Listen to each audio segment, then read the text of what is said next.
Welcome to another episode of the Tom Schimmer Podcast. Happy Monday, everyone. Hope everyone had a great weekend. Of course, I'm in Des Moines, Iowa today and tomorrow for the 2-day grading from the Inside Out training, then off to San Diego for Wednesday, Thursday, before heading back to Honolulu on Friday. So lots going on and certainly a lot to look forward to.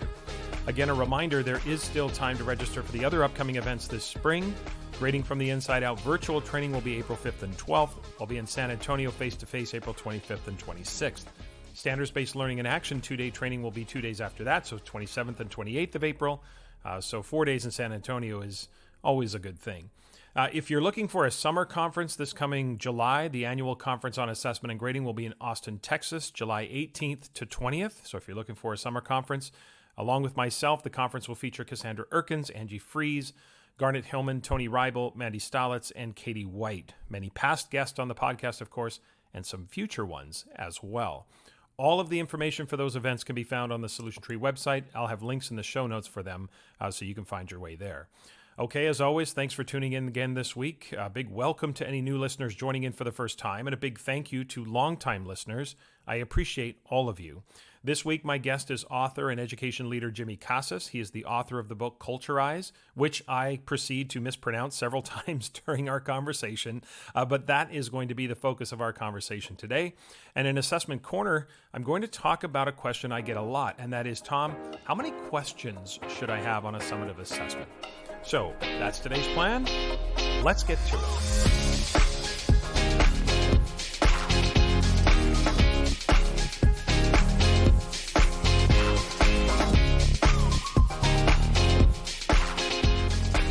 My conversation with Jimmy Casas is coming up, but first, don't at me. But I want to open this week by asserting that on the net, virtue signaling is a good thing. Now, I've always thought there was a bit of an irony to that expression, virtue signaling, and I'm going to get to that in a moment. But by definition, virtue signaling is the action or practice of publicly expressing opinions or sentiments intended to demonstrate one's good character or the moral correctness of one's position on a particular issue. That's bad? Well, it certainly is in today's society. It's definitely looked upon as a slight. Now, we certainly heard the virtue signaling accusations in the spring of 2020 with the acute rise of the Black Lives Matter movement in the wake of George Floyd's murder. You know, people asserting like, don't think that posting a black square on your Instagram page is going to fix systemic racism. You're just virtue signaling. You need to do the real work. Now that's all true. But I don't think anyone thought the black square on Instagram was going to fix systemic racism. If it were that easy, then we should just rotate the colors each week, right? All right, people. Next week, it's blue squares on Instagram because we are going to eliminate homelessness. That's it. Blue squares. Done. No one thinks that.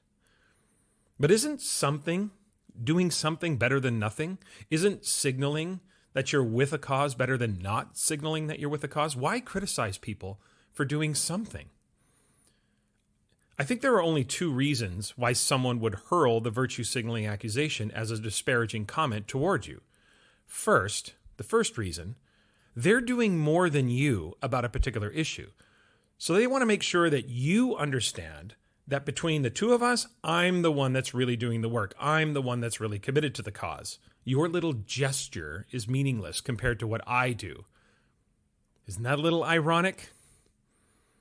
They're signaling that you're signaling.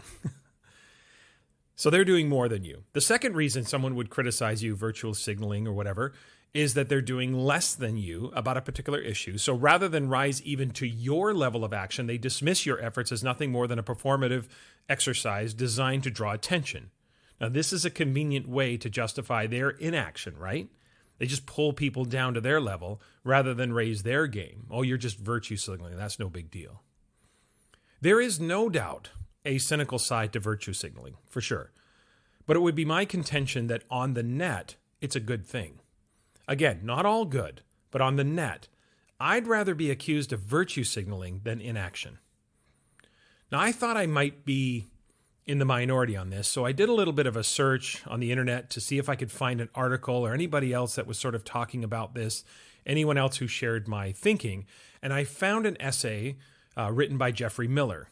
Now, this essay is excerpted from his book, Virtue Signaling, Essays on the Darwinian Politics and Free Speech. So That's what the book is called. But it's a series of essays that are in that book. And I'll put a link in the show notes to this full essay so you can read the entire piece.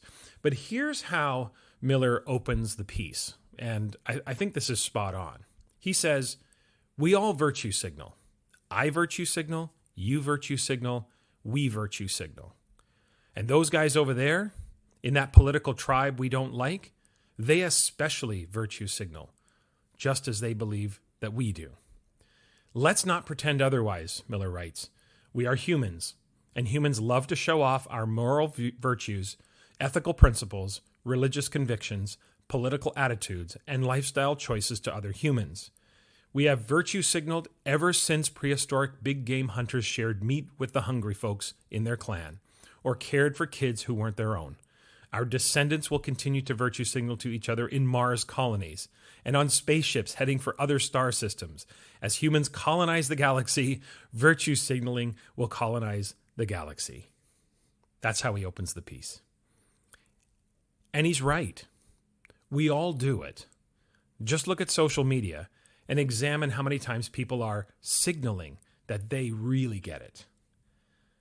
Just so we're clear, people, I'm on the right side of this cause, right? So many white people rushing to signal in the spring of 2020 and beyond, going out of their way to signal that they are also against systemic racism. But why is that seen as bad?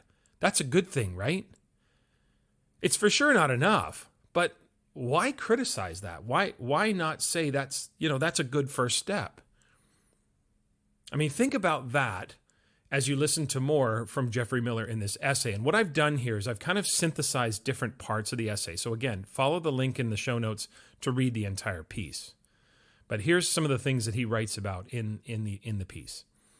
He says, there's virtue signaling and then there's virtue signaling, right? Virtue signaling includes the best of human instincts and the worst of human instincts. The best because virtue signaling is the best foundation for human morality towards strangers that we could reasonably expect from a process as blind and as heartless as genetic evolution.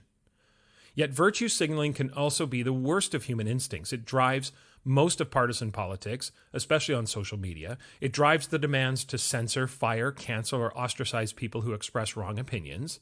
And some of this is cheap talk, he says, but some of it is reliable signaling. What distinguishes good virtue signaling from bad virtue signaling isn't just reliability of the signal. It's the actual real-world efforts on sentient beings, on societies, and civilizations, right? When the instincts to virtue signal are combined with curiosity about science, open-mindedness about values and viewpoints, rationality about priorities and policies, and strategic savvy about ways and means, then wonderful things can happen. So again, that was a synthesis of what he talks about in that piece. Virtue signaling can have many positive effects. First, it's a way to hold ourselves accountable. Most of us have zero interest in being labeled a hypocrite. So when we signal, we have to put our money where our mouths are, so to speak. If all you did was post a black square on Instagram and called yourself an activist, then the hypocrisy is evident. I guess the question is, do I need to announce or post about my activism? If I do, you say I'm signaling. If I don't, you say I'm inactive. But for most of us, any public proclamations come with an internal accountability sense, right? To uphold that which we've made public. Virtue signaling can also have a positive impact on other people, since it's through these various signals that we become aware of a cause or an issue, right? I might not otherwise know about it. So your post on social media may cause me to be more curious about an issue. Seeing you at the homeless shelter or at the food bank may cause an introspective reflection on my part that causes me to take action. Yes, there is virtue signaling that fills the ego and is cynically driven by the attention and social mileage one might gain. There is, of course, no better way to manufacture or manipulate the way others see you than to signal what you're supposedly about, even if you're not really about it. There's also the virtue signaling that comes with the overzealous attempt to cancel people, right? At some point, we have to be able to make the rather simple distinction between egregious acts like racial discrimination or sexual assault and just canceling people for sport because you have the internet and are either jealous of them or you're bored with your own life. So yes, there is definitely an ugly side, but I think we need to be cautious about immediately hurling the virtue signaling accusations at others. My guess, and it's only a guess, is that the accusation is driven from either insecurity or self-doubt. You know, I see someone doing something toward an important social cause. I realize that I'm not doing anything, and maybe I don't want to do anything, so I just hurl the virtue signaling comment at that person because rather than join their cause, I'm going to knock them down. They think they're so great and holy? Watch this. So, while there are many grave downsides to virtue signaling for sure, for me, virtue signaling is a net positive. I'd rather be accused of virtue signaling than apathy. Whether or not I'm doing enough is a conversation for a different day, and that's fair. But my performative virtue signaling could actually cause someone else to immerse themselves in a social cause even more than I have. And that, despite my superficial gesture, may end up being a net positive.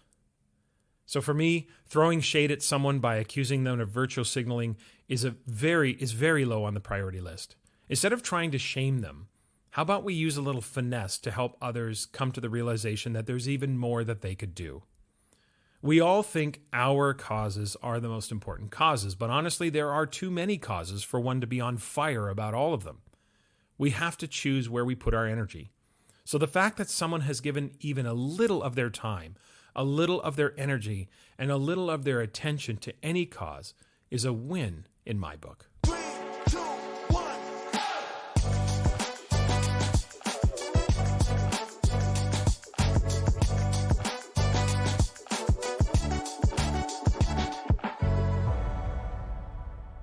Here this week for the interview is Jimmy Casas. Jimmy served 22 years as a school leader, including 14 years as principal at Bettendorf High School. And under his leadership, Bettendorf was named one of the best high schools in the United States 3 times by Newsweek and U.S. News and World Report. In 2012, Jimmy was named Iowa Secondary Principal of the Year. 2013, he was the runner-up for the NASP Secondary Principal of the Year. And in 2014, Jimmy was invited to the White House to speak on the Future Ready Schools Pledge. Jimmy is also the author of 8 books, including the best-selling book, Culturize, Every Student, Every Day, Whatever It Takes. That is going to be our focus today. Jimmy is the owner and CEO of Jimmy Casas and Associates. In January 2020, Jimmy launched his own publishing company called Connect Ed. That is quite the resume, Jimmy. You have a lot going on. I'm excited you're here, so welcome to the podcast. Thank you, Tom. I appreciate it and looking forward to the conversation today. So thanks again for reaching out. Appreciate it, buddy. Yeah, appreciate you having the time to be here. Certainly been familiar with you and your work over a number of years, but you and I have never met. So this is a great opportunity, good excuse to meet, to have a conversation. And we're going to focus on some of the content from Culturize, I should say. But before we do that, for listeners who may not be as familiar with you or your work, let's start with the arc of your career. Let's highlight for us maybe the professional journey so far and how you ended up here as this sort of prolific author, this prolific speaker. How did you end up here professionally? Yeah, well, first of all, I started my career as the classroom teacher in Milwaukee Public Schools, teaching bilingual education. I was actually a middle school teacher first. And then good fortune had it, just had some people who, apparently saw some potential in me maybe, and then encouraged me to go back and get my ed leadership degree, which I did at Cardinal Stritch University while I was in Milwaukee. And then I took my first principalship at the age of 26, and then served in that capacity as a middle school principal actually for 3 years, and then went back to Iowa. And then I was at Iowa City High for 5 years, and then finished my career at Bettendorf, 14 years there. So 22 years in total as a school leader, 26 years in education, still doing the work today. And then, so 5 years ago, it's hard to believe that it's already been 5 years ago that I left the profession. I had the good fortune over the last 3 years as a principal. I also did work as a senior advisor for ICLE, the International Center for Leadership and Education, Bill Daggett's group. And so that's actually how I started my leadership coaching experience, and really liked that a lot. And then realized that maybe this is something that I could do, right? That I could actually branch out. But you know how it is when you're a principal, you're a little nervous about maybe just like leaving your day job or your real job to go start a hustle or a side gig. And so Then, of course, was fortunate in 2012 because of the Iowa Principal of the Year, 2013 National Principal of the Year. It actually opened up some other doors, opportunities for me. Opportunities. I've always spoken as part of my work, but that became a little bit more intentional. And then once I did that, then the phone started ringing a little bit more. And so I started speaking and presenting while I was still a principal. And then it just got to the point, I'm sure many people have experienced this, that how do you find the balance between both, right? And so I realized that I could make hopefully a living at the side hustle now. And so I thought, well, worst case scenario is if I'm not successful, I'll just go back and be a principal somewhere. And so, but then Culturize comes out, and then that takes off, and that gave me the financial freedom to be a little bit more risky. And I've been very blessed. And so for the last 5 years, I've continued to do the work. The first couple of years, honestly, Tom, I was just by myself. And then again, I couldn't keep up with the work. So then I started trying to build a team around me. And that's how we ended up with Jimmy Casas and Associates. And then 2 years ago, apparently I didn't have enough to do, but I had this, vision and this dream of being able to start a publishing company to help other authors like myself achieve their dreams. And so that's been 2 years in the making as well. We're going to 2.5, and I think we published about 11 books. So I feel really good about that as well, and just feel very blessed. So that's pretty much where how I ended up here by accident, really. Yeah. To be honest with you. It is always interesting when the quote unquote side hustle becomes the main hustle. Mhm. Your story is very familiar to me in terms of the evolution of the requests come in, they start to build.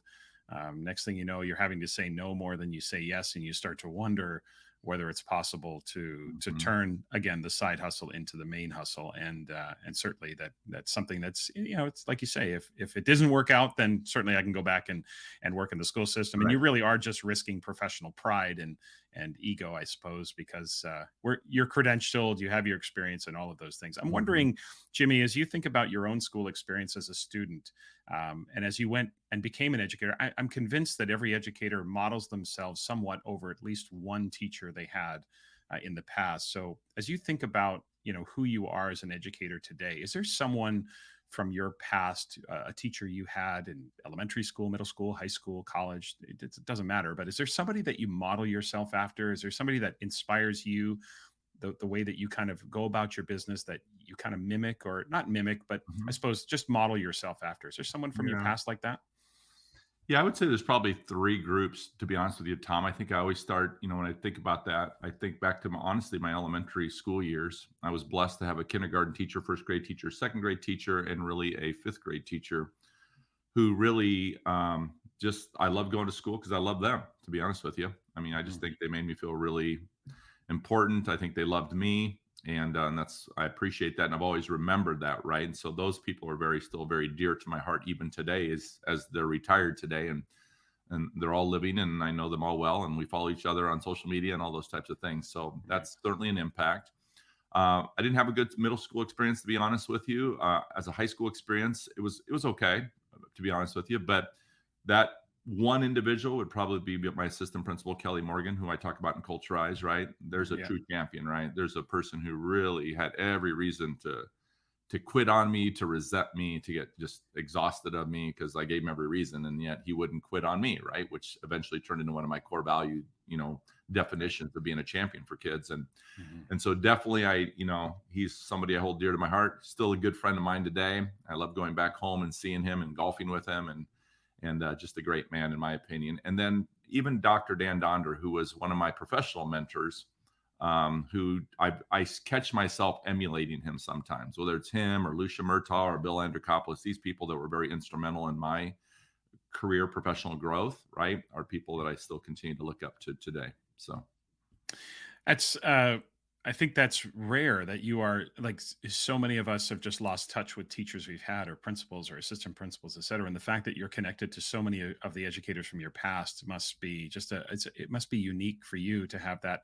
perspective, and for them to see kind of where your career has gone. So that's a very very interesting, that and very cool that you have that connection to educators from your past, and they can see how you've grown into the job as well. And I'm sure they're very proud of what you've done, and because of their influence on you as well. So now let's start with they tell me that, Tom. They're proud of their Yeah. little Jimmy, right? Their little Jimmy. Little Jimmy, yeah. And I think you'll probably always be their little Jimmy, right? I mean, that's just how it works as we get older. Well, I even tell the story, Tom, when I took my first principalship. I remember calling, obviously I called my parents first, right? And then I called Kelly Morgan, right? Mr. Morgan, because it's hard for me to call Kelly Morgan, right? I know. So I call Mr. Morgan, and I tell him I said, hey, we're colleagues now. And there's a dead silence on the other end of the line, right? He says, oh crap, right? But he didn't say crap, right? No, but anyway, it's that idea of, obviously he's very proud of me. But yeah, it's really weird, right? To think that, here as a senior, I'm expelled from school, and literally, 7-8 years later, we're colleagues, right? Okay, you're going to have to tell us that story, Jimmy. Senior expelled from school. Let's before we get it. You can't drop that on us. No, that's what happens when you're disconnected, right? When you're not connected, right? And you feel like you don't want to be there. You're looking for a way out, and honestly, you don't like school. And this experiences that we have, right? We run across a lot of students who don't feel connected, that don't feel like they belong there, and you're looking for a way out, and you feel kind of hopeless that you just eventually give up, and your parents won't let you quit school. So you have to finagle it, manipulate it. So what you do is you do something bad enough to get yourself expelled from school, thinking, well, this is my way out. And yet here comes Mr. Morgan again, champions for me again, and helps my parents navigate a system that they don't just understand. They just don't understand an education system. Neither one of them are formally educated. So he goes to bat for me, which I'm sure was really risky on his part, right?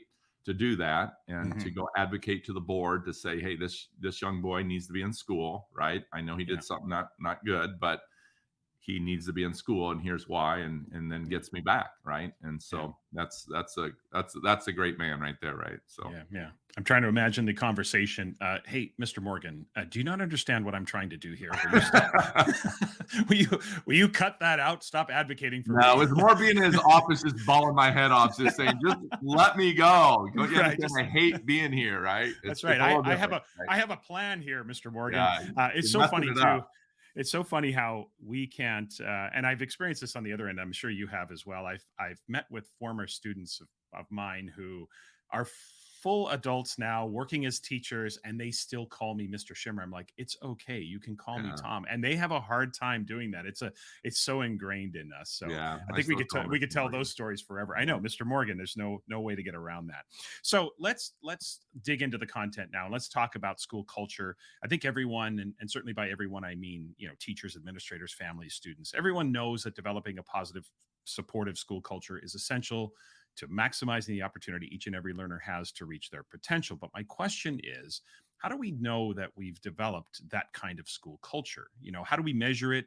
What are some metrics that we can look at that would indicate that we've culturized our school?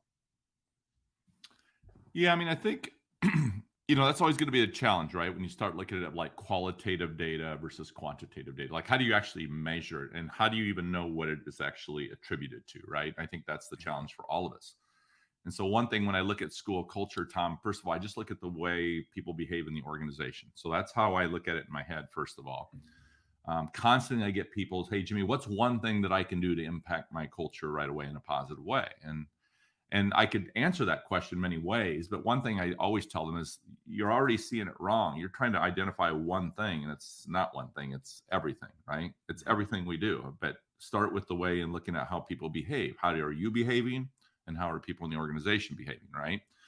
And so that's certainly an area where I begin. The second part is all based on the foundation of relationships, because those relationships foster trust, they foster empathy, right? These are all attributes that we need in our organizations in order to really help students achieve at high levels, to create an environment where people want to be a part of it. And so that's the challenge for always, is like, how do I actually measure that? And so obviously we do a lot of qualitative, right? So it's more like, well, tell me how you feel. What has it done? It helps me feel connected. I build confidence. I feel capable, right? So these other ways of measuring it. But to me, when I look at Culturize, Tom, one of the overarching, there's really 4 premises to that. And one of those is to understand the overarching theme of Culturize is to understand that we have to see the culture through the eyes of others, right? It's not my eyes. It's what are the experiences that others are having, and how do we help them help us, right, see what we don't see. And so the idea is that then what are the ways that we can do that? So how do I begin to see the culture of my classroom, not through my eyes, through the eyes of my students? How do I see the culture of the building through the eyes of the staff, right? And so there's where we can begin to do practical ways of doing that. So I'm a big believer, number one, is to truly measure the culture of a classroom. In my opinion, teachers need to see it through the students' eyes. That means I need to sit down and begin to ask questions. What do you love about this classroom, right? How is second grade different than first grade? How is biology different than chemistry, right?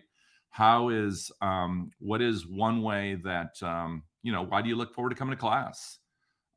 What if you became the teacher today, what's the first change you would make and why, right? In other words, they're telling you things that you don't see. And I'm a believer that we believe a culture's here, but there's really this subculture underneath that culture. And I call that subculture the undercurrents, right? That's what I see. We create those undercurrents. Teachers create them in the classroom, building principals create them in the building level, superintendents create them at the district level. We don't mean to, but we do. And so if we had practical ways and allowed other people to help us see that, then we could avoid the undercurrents. And those undercurrents are exhausting, right? That's where we're chasing. We're cleaning up our messes. We're having to constantly give more time to something that I don't have time to give to, right? And it's usually not fun time. It's usually stressful or it's confrontational or whatever happens to be the case. So it's really the key of being intentional and sitting down with people and asking them, hey, this is an idea I have, and I want you to help me see what I don't see. If we were to do this, what is this going to create for us? Where is the undercurrent going to come from? What is this going to do to our staff? What is this going to do to kids? Is it a fair practice? Are we asking people to do too much? Whatever that is, allow others to help you see that. So you're going to have to be really intentional and sitting down with people and just asking them. And the more you do that, the more trust you build, the more they'll tell you.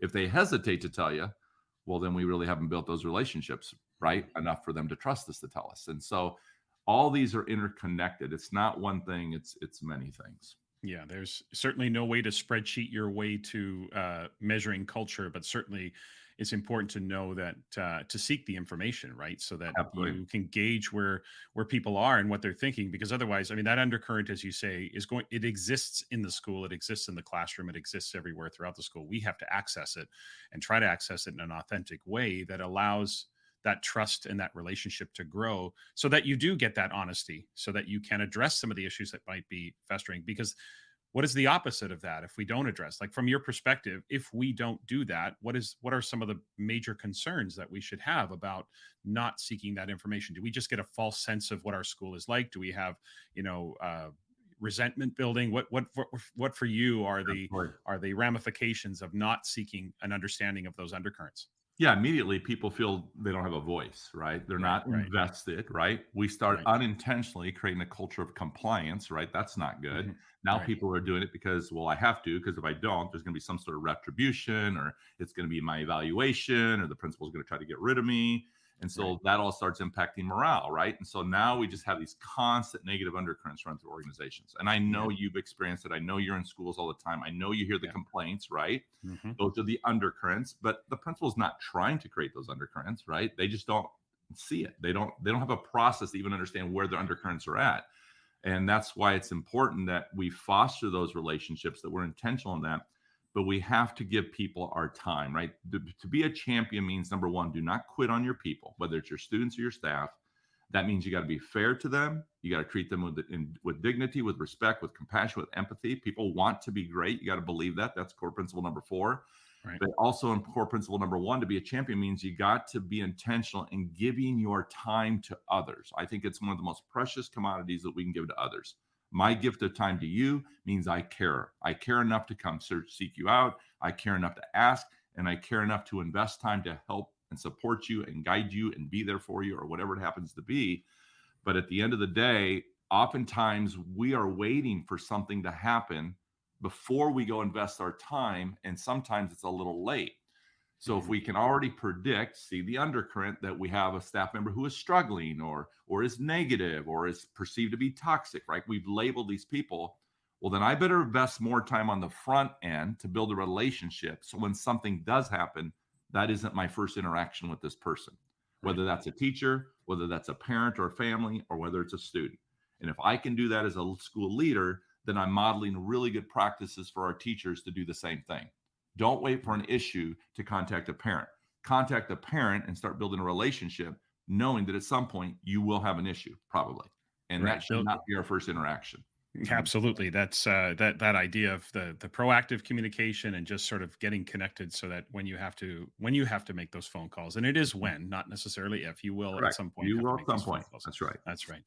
I've used an expression for years that in talking about teachers and students, and basically adults and kids, I would say what adults give their attention to, and I think you could substitute attention for time. What adults give their time to is what children or teenagers eventually come to believe is important. Mm-hmm. And I think we could say the same thing about principals. What principals give their time and attention to is what teachers will eventually come to see what matters to you. And the idea that you're asking the questions, you're seeking to understand the undercurrents, you're trying to come up with resolutions and trying to see how people are feeling in terms of the work. I think by being intentional about that, the undercurrent's going to evolve regardless of what you do. The question is whether that undercurrent is going to be one of positivity or one that sort of drags the culture down. Or how deep that undercurrent is, right? Because I always say, all our schools have undercurrents, right? Of course. Our businesses, organizations, our homes, our families, but the more dysfunctional it is because that's the deeper the undercurrent. That's the depth of that undercurrent, which down here is not good. You're going to get beat up. You're going to spend a lot of time. You're going to start getting, upset and frustrated. And now we're wallowing down here, but we don't realize that, we're contributing most of those issues ourselves. We just don't know it. Yeah, it's divisive. It's the blame game. It's the frustration. All of that starts to emerge when that undercurrent gets that deep. Now, one of the core principles in Culturize is to carry the banner. And this was an interesting concept because I want to clarify something, because you write in the book that, quote, staff must harbor a deep adulation, sense of honor, and deep regard for the schools and districts they work for. Now, this can, end quote. So this for me can sound potentially like a bit of that modern political atmosphere where it's like at all costs, toe the party line. And that can also feel as if dissent or challenge or tough debates are unwelcome in a school, when it's like, hey, you have to have a deep adulation for our school. So that if I disagree with my principal, that somehow I'm being negative or I'm being detrimental to the culture. So help us draw the line here, Jimmy, between, say, for example, a classroom teacher, the line between having a deep adulation for the district, the school, et cetera, but also being able to express myself authentically without being dismissed or marginalized or labeled as being negative. Where's that line for all teachers or principals when it comes to a district? Yeah, Tom, I don't know if you can relate to this, but do you ever write a book and then you read it over and over and over and you feel like it's right where you want it to be, and then about a year later you read it again like, crap, I should have put this and made it a little bit more clear, right? Yes. The answer to that question, Jimmy, is yes. There you go. That's the growth, right? That's our growth, right? And it's our opportunity to go back and continue to work on it. So let me again, first of all, remember that the core values, first of all, let me say this. I wrote them for me.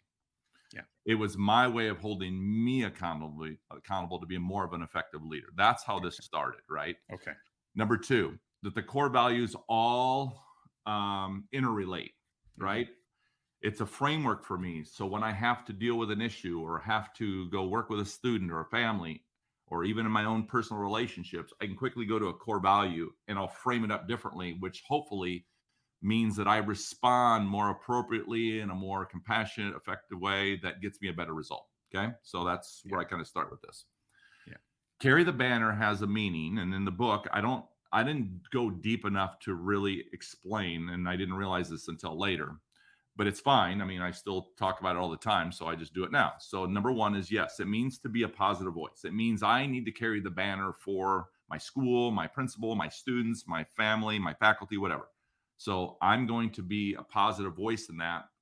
That's one thing, but it also has a second meaning, and this is where I wasn't very clear, but it's to create experiences for others through my interactions that when those individuals walk away from me, they carry the banner for Jimmy Casas, or they carry the banner for my school, or they carry the banner for whatever, right? When Tom Schimmer and I have an interaction here, I want it to be so positive that Tom Schimmer carries the banner for Jimmy Casas, right? Tom Schimmer wants Jimmy Casas to carry a banner for Tom, so Jimmy Casas can say, well, you should go on Tom's podcast and you should learn from Tom and Tom's, because there's value in that, right? There's a relationship, there's a connection, right? So that's part of it too. So going back to what you said, the idea that they're interrelated means this. When I say that we want to create this type of environment, then that is my responsibility from number one, from the very beginning, to model that same experience for this individual. But there's other components to it, right? Because we know these are really complicated concepts that aren't just, we'll do this and this will work. It doesn't work that way. So one concept, for example, is the why. It's not the why of Simon Sinek, why did you become a teacher, right? Although that's one of the 3 whys that I talk about all the time. But it's also the why of why do people behave the way they behave, and why are we doing this? So part of my job is to bring clarity that one of the expectations that I think all of us should have in education is that we should have an expectation for others to be careful to understand that we need to carry the banner for our profession, for our children, which means we don't speak negatively about our children outside the school, right? We can call it a non-negotiable. I call it an agreement or a value. We can't say we value children, we love children, we'll champion for kids, and then I go out and talk negatively about kids. So it is my responsibility to create the environment by, first of all, modeling it to the teacher, right? Which means I'm going to do the same thing with that teacher that I want them to replicate with our kids. And so to me, clarity of expectations, I'm not saying everybody has to agree with them. And I'm not even saying everybody has, if they choose not to, that's okay. But that is still my expectation. And when we are building principles, part of it is to be clear in our expectation and hold people to those high expectations, because we can't talk about excellence, in my opinion, Tom, and then go behave in ways that aren't excellent. Because then what happens is that we all lose credibility. In other words, it's just words about words. These values that we hang up in our schools, our little mission statements, and don't mean anything because we don't even model them ourselves. And so we're all hypocritical. We lose. So the idea again is, if I create an environment where somebody sees that as, well, either this or this will happen to you, then I've already violated my own core value. So part of it is an expectation, but if they're not meeting that expectation, where am I going to begin with this? Well, why aren't they meeting the expectation? Because I believe they want to. To me, that's core value number 4 again, right? So I'm always using those 4 core values. So I think you ask a very good question, right? But if I create an environment that it's an either or if you don't do this, this is what's going to happen to you. Well, I've already violated my core principles, right? You're right. I'm going to be pretty ineffective and I'm not going to have a positive culture. So I can't violate my own core values. And so that's why I started back here. We have to understand that if we're going to create those core values and we're going to talk about them, well, I don't care what you say. I want to see you live them. Right. And that to me is how it begins. As I read that in the book, the way that I made sense of it for myself was the fact that you can simultaneously carry the banner while also having a very rich dialogue and debate. In other words, what I'm carrying the banner for is a school and a principal in a district that values everyone's perspective. Even if we disagree, there is open, honest, professional conversations about the direction we're going, so that even, like I say, if we disagree or if there's dissent or some sort of conflict in that way, it's handled professionally, it's handled respectfully. Everyone has a voice. We've created that kind of undercurrent, if you will, that allows everyone to have an equal voice at the table. So that's how I made sense of it. But I do think that there's the possibility that if you're not thinking and processing that closely, we don't necessarily want to just say you have to toe the company line or you have to toe the party line. I like the way, or yeah. And I love the way that you sort of talked about, living those values and modeling that for everybody and being open and honest about that. Another core principle you write or talk about is, and you've mentioned this a few times already, is expecting excellence, right? And we know that, this pandemic has been an acutely intense situation that has forced all educators to prioritize social and emotional well-being of our students. And there's no question that mattered early on in 2020, of course, and mid 2020. But what I see now when it comes to the idea of social emotional learning, I don't see this everywhere, but it's enough to notice, is that SEL and the emotional support of learners is coming in some places at the expense of actual academic achievement and actual academic learning. So I'm wondering about your perspective, because I know a lot of people will assert this idea that you have to Maslow before you can bloom. But I always feel strongly that it's Maslow through Bloom, that it's your social emotional well-being really is at the core, your achievement and your ability to learn and overcome and go through all of that. I mean, save any kind of extreme situations, of course. So I think that real confidence comes from, this grounded expectation of academic success. So I'm wondering about how leaders can, especially during these incredibly stressful times and these emotional times like the pandemic, how do leaders create and therefore maintain a culture of excellence in their school, both for us professionally, but also a culture of excellence for students? Yeah, first of all, I agree with you, right? I don't think it's an either or, right? Right. And very few things in our profession are an either or, right? I'm not an extreme person. Like, I don't think Right. it's here or here, right? I think Mhm. there's a lot that goes into all those things, and I think it can be both, right? Many Yeah. times. And so, number one is we go back to the core value of expect excellence. What does that mean, right? And the idea is what we model is what we get, right? Yeah. So what we're doing is we're trying to create experiences. Again, we're being very intentional that we're not going to ask others to do something in our organizations that we're not doing ourselves. So this is where being a champion is all about relationships. Expecting excellence is all about modeling, right? Mhm. And I do agree with you, right? And that is a concern. Obviously, you as well as I, when we're in the buildings, we're seeing a lot of this, right? So what happens, right? This pandemic comes along and our teachers, they do what they think they're supposed to do, right? Which they think, oh my God, I have to really take care of the social emotional learning needs of my students. And so our teachers are just exhausting themselves by going almost, now they're reacting and they're going almost to the extreme of they're forgetting about the academics and focusing on the social emotional learning well-being of our children, right? Again, nothing wrong with that. I get it. No, we don't judge that. And thank you for doing that. But in doing so, you're right. Somewhere along the way, we stayed there. But I also believe the teachers started exhausting themselves too. So principals began to see this. And so they jumped in and started doing the same thing for the teachers, right? Hey, don't worry about the lesson plans. Hey, don't worry about, the test scores. Just take care of the kids. And now they're trying to take care of the teachers, right? And so we kind of created this little system between teacher and student and then principal and teacher. And so one of the things I always worry about, well, who's taking care of the principals, right? And so then we got the superintendents, right? And so this is all interrelated a little bit. But the key to me, you're right, is this is why I believe it's never an either or. In hindsight, we can go back, and that's why I'm not critical. I'm not in a school anymore, right? I don't judge people. I've been a principal for 5 years, right? An active principal. And so I'm not in it every day. I get to go into a building, spend a day or 2 days or a week with the principal, and then I leave, right? They're stuck with the problem. So, but it is something that I say to them, hey, one area that there's a potential undercurrent that we have to be really careful is at the end of the day, ultimately, we're still responsible for academic growth and helping our students achieve and continue to move forward. So how are we going to be more intentional in doing that so we don't stay over here off kilter and all we're doing is taking care of the needs and saying, well, we don't need to hold them accountable and they don't need to grow and all that stuff, right? Because at the end of the day, that's what we're still held accountable for, and that's how we're going to be measured. And so, yeah, we had a hiccup there for a year and some blended in the second year, but here's been my experience, Tom. Schools that already had a healthier culture, okay, that's how I'm going to frame it up. I don't think went down that path as much. They started a little bit, but they still continue to move forward. And I'm in some of these schools, and I've seen that their academic progress, it had a little hiccup, right? A dip, but then it came back and it's got, either steadied out or plateaued, or some continue to rise a little bit, right? But other schools, right? Right. And then here's my concern. They now blame the pandemic.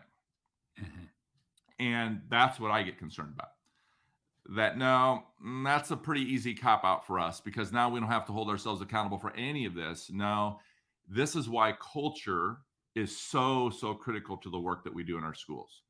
Unhealthy culture, when faced with a crisis, when faced with a significant challenge, is in trouble, because what it does is exposes our weaknesses and our lack of empathy and compassion and all those types of things, and even sometimes our high expectations. And so again, that's my concern a little bit. So my point to that would be is that we have to be intentional and being very clear. It goes back to the why. Why is this important, right? That we do this. How are we going to do that? And what is my role in helping making sure that that happens, right? Right. And so again, it's a constant reframing. That's what I call it. It's a constant reframing to helping our people move forward so they don't fall back and get stuck in, yes, it doesn't have to be either or. Continue to take care of these, but at the same time, part of that is helping kids achieve so it continues to build their confidence, right? That impacts their social emotional well-being. If we're investing time, they're connected. That makes them feel right. If they feel capable, right? All these things. So again, it's not an either or, but I do like the way you phrase that. It's a whoop, right? Yeah. Right there together. So anyway, those are my thoughts on it. No, I appreciate that. And certainly, I always say to people, look, I draw a really thick line between what happened in the spring of 2020 when it was shock and awe and we didn't know what this I will not critique anything anyone I'll give you did. those 3 months, right? I'll give you those 3 months. Yeah. Going into the fall, I think what's happened in some places is things have become a new habit. And what I see from an assessment perspective is I see a lot of students, or at least I hear from teachers who say that more than ever, students feel like they don't have to do anything, that there's a level of apathy that's kind of set in. And I think we have to take some responsibility for that by continuing or perpetuating the idea that there was no expectation of performance. And I think you're absolutely spot on. What happens in a pandemic or any stressful situation, it's a magnifying glass. It magnifies whatever your culture is, will get magnified under those stressful situations, and it will get exposed, and you'll start to see that. It's not irreversible, and certainly your core principles would help schools and leaders sort of lead that work and getting the culture back to where it needs to be. But certainly that's my concern, is that we have to keep our eye on the level of excellence, and you can become almost over the top with being so or swing the pendulum, if you will, is probably a better way of expressing that, to the SEL side, that we forget about the academics. And I think there's so many who remind that it's Maslow through Bloom. It's not Maslow instead of Bloom. Can we finish up now talking, because I love this part, because I speak a lot about this when it comes to assessment, about assessment building hope and efficacy, as well as measuring achievement, that there's a human being on the other end of it. And of course, one of the other core principles in Culturize is being a merchant of hope. It's your contention that it's everyone's duty to foster a culture of hope, trust, and personal investment. And I agree with that. Like I said, one of my core principles as well in assessment with my colleagues and we talk a lot about hope and efficacy when it comes to assessment and the emotional impact and the hopefulness and all of that. So that said, that idea, I'm interested in how you define hope. When it's one of those things where everybody talks about hope, but how do you define hope? How do I know that a student is maintaining hope? And what are the specific things we can do to build that hope in our students?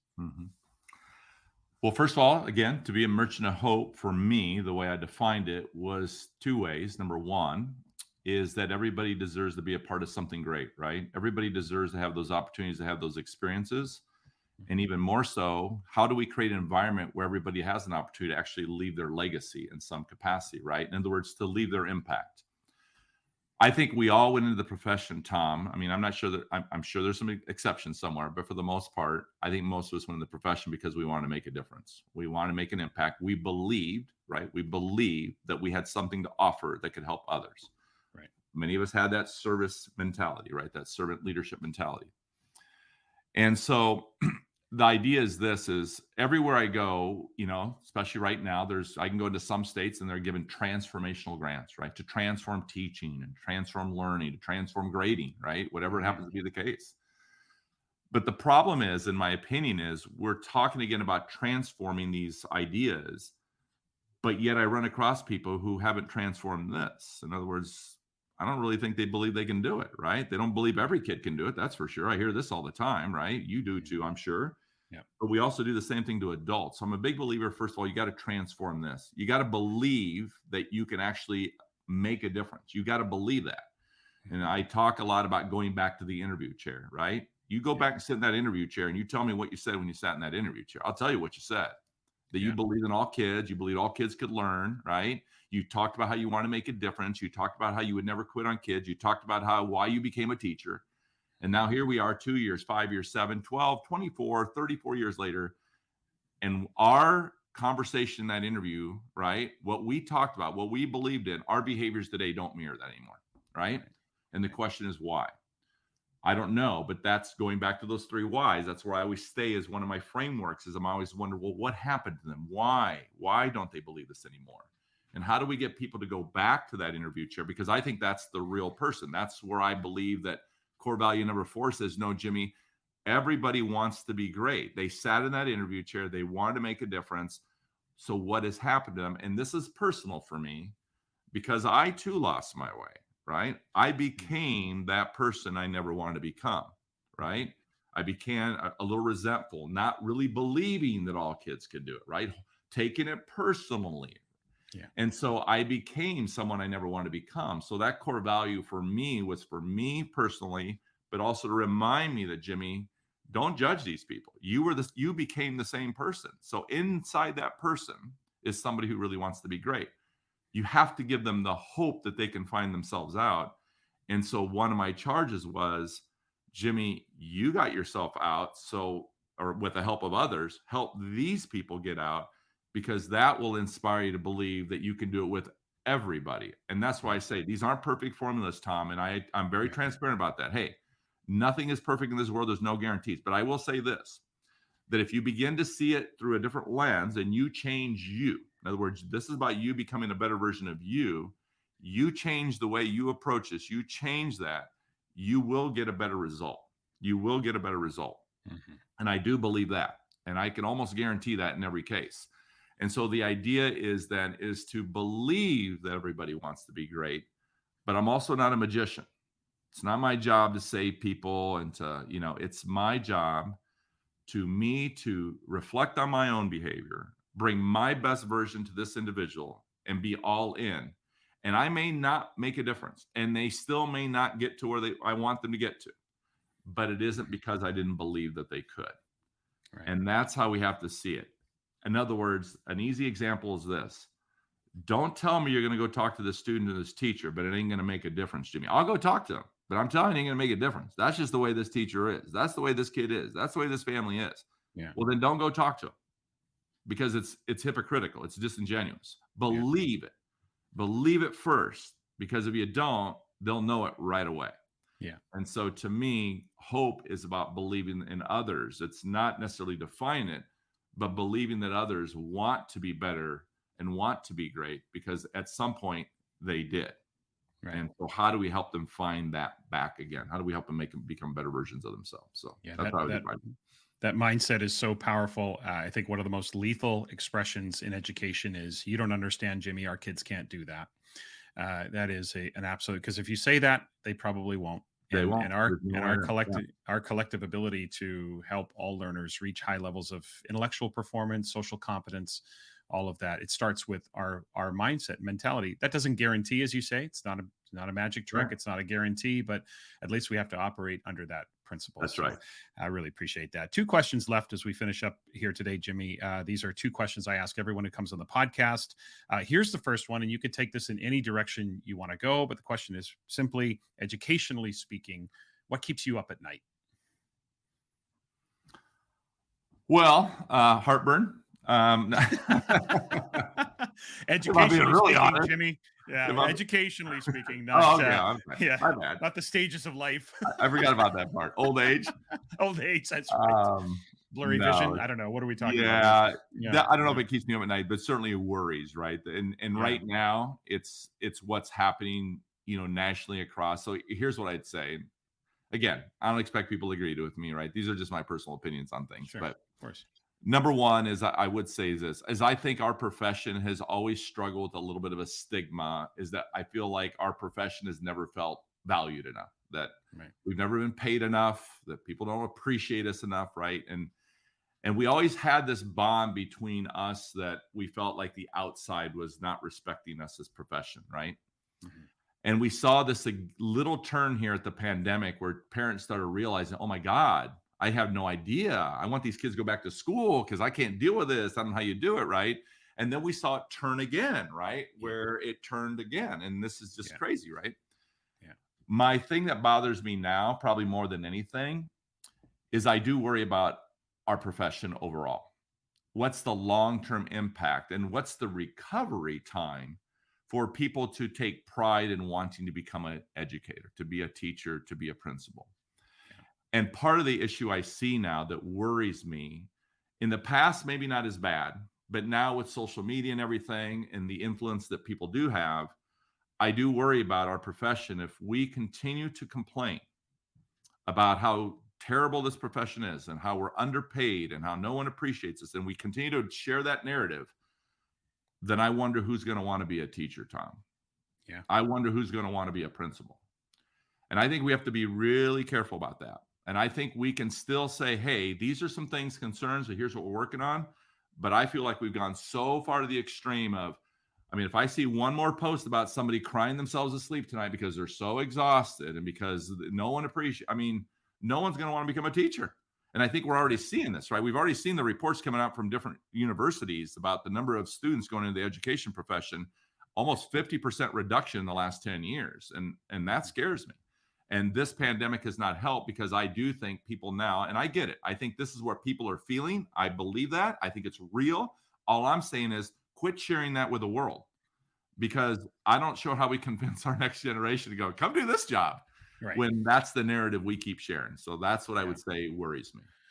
It's such a good point, because we've always fought for credibility, status within society from the external world. But if inside the education world now you're also hearing these grievances being aired, and there is also a little bit of that sensationalism that we're susceptible to when it comes to social media, for sure, and maybe over dramatizing some of it. And I'm not trying to be dismissive of what people are feeling, Right, but certainly I think you bring up a good point that we need to be have to be champions for the careful. profession. That's Yeah, right. we've got to be careful right. for sure. Right. Okay, last question as we finish up today, Jimmy. It's a question about success. It's a question I ask everyone again, and it's simply, if a random person stopped you on the street, you can talk about this personally or professionally or however you want to go. If a random person stopped you on the street and asked you, what is your definition of success? How would you answer them? Yeah, I saw the question, Tom. This is a tough one, right? Because I think you go many different directions. But I think that at the end of the day, I just go back to my why, right? Like, I know my why, and I've known it for the last 17 years. I really have, because I lost my way. I already told you that earlier, right? Yeah. I was one of those people who started losing hope and became what I call an awfulizer, right? Yeah. And blaming other people for my own shortcomings, right? And so today, my why is I truly go into every situation, every relationship, every conversation, every school I work with, every interaction, whatever, is to believe that my why is to inspire others to believe that they can be more and do more than they ever thought possible. That's what I try to do. I try to inspire people to say, no, you can do that. You can be that, right? And so then I look at those 3 C's from Culturize, right? So I try to do that by first making a connection, right? Making a connection, helping people, right, build their confidence. And then if they build the confidence, then maybe they feel capable. And so how do I define that? I guess I go back again to, my own responses. I mean, I feel like I know my impact, because I just know it because of the interactions and relationships that I have with people, right? So as a servant leader, right, as a person who serves others to really hopefully inspire them, I mean, it does make me feel successful or make me feel good, like I've made an impact, right? Just like the same reason I went into the profession the first time with kids is now with adults, is I want principals to say, because of you, you helped me. I feel more confident. I feel more capable, right? I feel like I can do this job. I look forward to coming to work now. And so from that perspective, I feel like that helps me feel like I'm doing something right. The fact that we started a publishing company, we're giving people an opportunity to fulfill their dreams, right? To take authors who have never published a book and say, oh my God, again, it's constantly looking at ways to help people become better versions of themselves. And then the last point I would make, even in my own company, most of my associates are still practitioners, right? I know I'm not, so I surround myself with people who are still working principals, right? They're going to leave their building, go work with a school, and go back to their building. And one of the things they say all the time, which I love, is I love doing this because it helps me become a better principal. Because when I go into those schools, I have to question myself and reflect, am I doing the things that I'm asking them to do? And therefore, it actually helps me. So at the end of the day, I want to inspire people to become better versions of themselves. And that's what I try to do. And hopefully, in some small way, we're doing that a little bit, not just individually, but as a company as well. Yeah, that is definitely a definition of success I can get behind, making a difference and inspiring others to be better. Listeners, the book is Culturize. I think I mispronounced that earlier, so I That's all right. apologize, That's right. Jimmy. I know. That's Yeah, all right. Culturize. It's a tongue twister for me. It's All good. pretty It's just, simple, but I just make up words, Tom. I just make yeah, up well, words all the time. why Okay? not? We might as well. What the hell? But Make 'em up. I would definitely recommend that as a read. You can also follow Jimmy on Twitter and Instagram. The handle is at Casas_Jimmy. You'll find Jimmy Casas and Associates on Facebook, LinkedIn, YouTube. The website is jimmycasas.com. And Jimmy, tell us a little bit about your other weekly YouTube show with Joe. Tell us a little bit about that. Yeah, we just started us about a month ago. We've been talking about it for about a year, but it's like everything else, right? We got so many things going on. Like, when are we going to time to do a weekly show? I said, but if we call it a weekly show, that means we can do it anytime during the week, right? Because with our travel schedules and everything. But really, it was just an opportunity. And we talked about a podcast early on, but then we thought we kind of want to do a show. But really, it's just an opportunity, honestly, for Joe and I to get together. I don't get to see him enough, and we're really good friends, and we just want to spend some time together. We thought, what do we have in common? Well, we love to talk about it, leadership. And so let's just start something. And also let's create a platform where people can come on the show and talk about the things they want to talk about too. And so, it's just something to do. And we're enjoying it, having fun. We're about a month into it. We've had like 4 or 5 episodes, and I feel like we're getting a pretty good following already. So we're having a good time. So hopefully helping someone along the way again. Excellent. Fantastic. You'll find that on YouTube. Jimmy, this was great to have you here. Great to meet you. Thanks for doing this. I really appreciate it. Thank you, Tom. I appreciate it. God bless, my friend. This podcast is a proud member of the Teach Better Podcast Network. Better today, better tomorrow, and the podcast to get you there. You can find out more at teachbetter.com/podcast. Now let's get back to the episode. In Assessment Corner this week, I want to address a question that I've received several times over the past few weeks in different workshop sessions, and it came up again last week when I was in Richfield, Utah. So I thought it might be a good topic for the podcast. And the question I get asked a lot is, Tom, how many questions should I have on a summative assessment? Now, let's be clear. There is no magic answer or no magic number. What you need is enough. You need enough evidence to make an accurate judgment or determination of the degree to which the student has met the learning goals. That's what we would call adequate sampling, which, as I've mentioned previously on the podcast, just means I have enough evidence to allow me a level of precision in my decision-making. Now, that can mean one of two things. It can mean, one, I have asked enough questions to gather an adequate sampling of evidence, or two, it can mean that the singular demonstration is thorough enough to allow me to see an adequate sample within that singular demonstration. So essentially, you need to ask enough questions. That's the answer. How many questions should I ask? Enough. But enough can also mean other things as well. So while I was working with this high school math team last week, they asked me to audit one of their summative assessments. We looked at an end-of-unit test, okay? So we went through the usual stuff. First, I asked the question, what standards are you assessing or are being assessed on this assessment? And they identified them. And we're not going to get too detailed here because I want to get to the important part of this sort of topic. So we identified the standards and we looked at the standard. We identified its cognitive complexity by identifying the verb in the standard, which tells us where that standard is on the taxonomy, which helps us with the assessment method. It was a standard that had to do with writing functions. And then, beyond that, we had to look at the depth of thinking. What is the DOK level of the standard? And that usually is found behind the verb. It gives you a little bit of indication as to the depth of knowledge or the degree to which the student must meet the verb, right?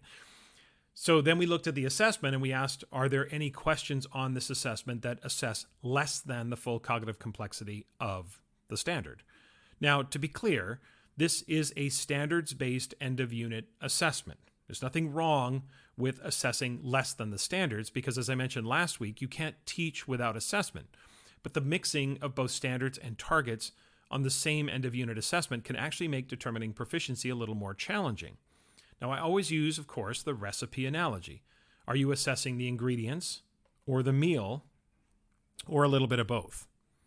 If it's a mixture of questions that mirror the learning progression, right, all the recall up front, the actual standard at the end, then any ratio that emerges from this assessment is essentially useless because a ratio on items that are not comparable seems kind of pointless. A ratio is limiting anyway, don't get me wrong, but because it doesn't account for the type of error made or the difficulty of the task.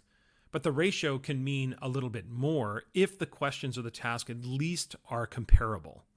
Okay, difficulty matters because a low percentage on some very challenging tasks can actually be an indicator of high success, right? Think of baseball.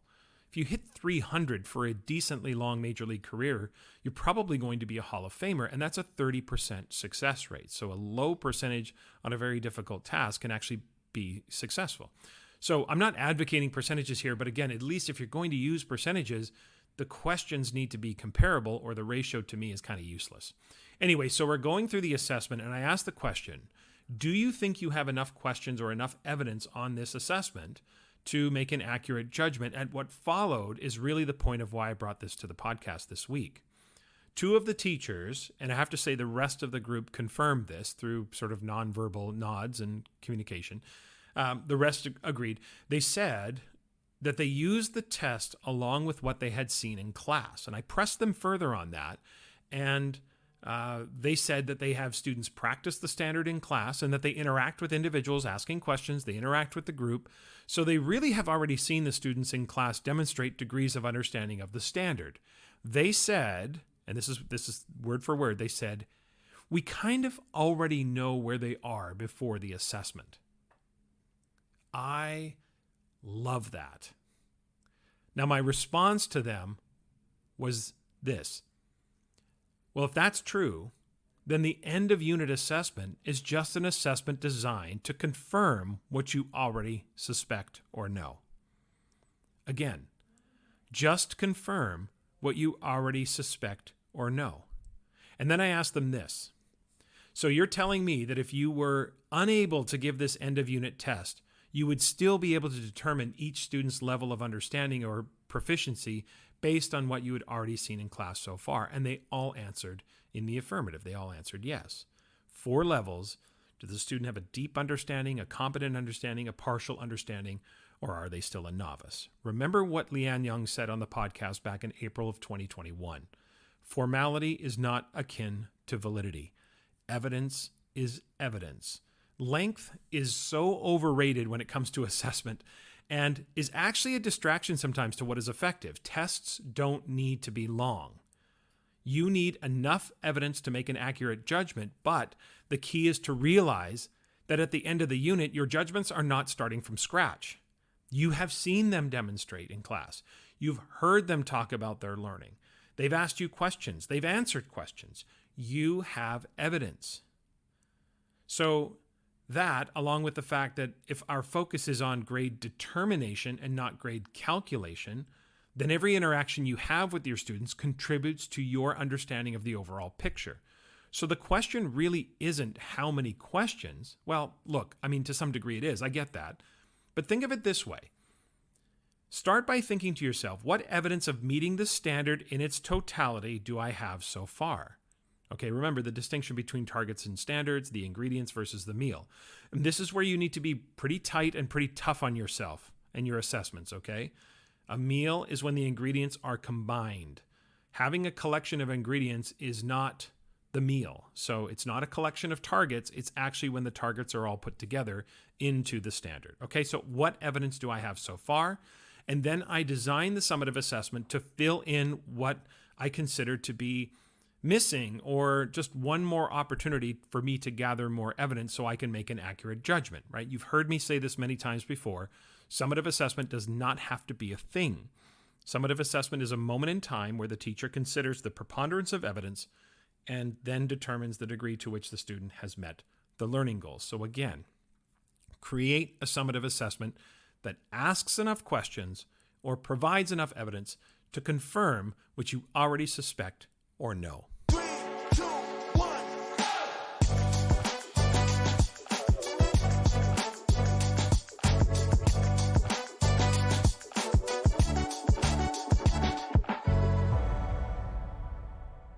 Okay, that's it for this week. Remember to follow the podcast on Twitter, Instagram, Facebook, YouTube, and TikTok.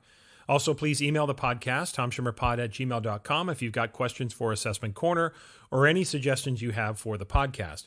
And remember to check out the show notes for the links for the upcoming trainings happening this spring, Grading from the Inside Out, Standards-Based Learning in Action, and also the link for the upcoming summer conference, July 18 through 20 in Austin, Texas, the annual conference on assessment and grading. Next week, my guest will be teacher and podcaster Che Cheney. You might recall Pav Wander being on the podcast back in November. Well, Che is the other half of the Che and Pav show. So Che and I are going to talk about a number of different educational topics as well as podcasting. Please subscribe, rate, review the podcast, especially on Apple Podcasts, but anywhere you can leave a rating and a review would be most appreciated, of course. And if you like what you hear, please keep spreading the word about the podcast to your friends, your colleagues, or on social media. I would also really appreciate that. Have a great week, everyone.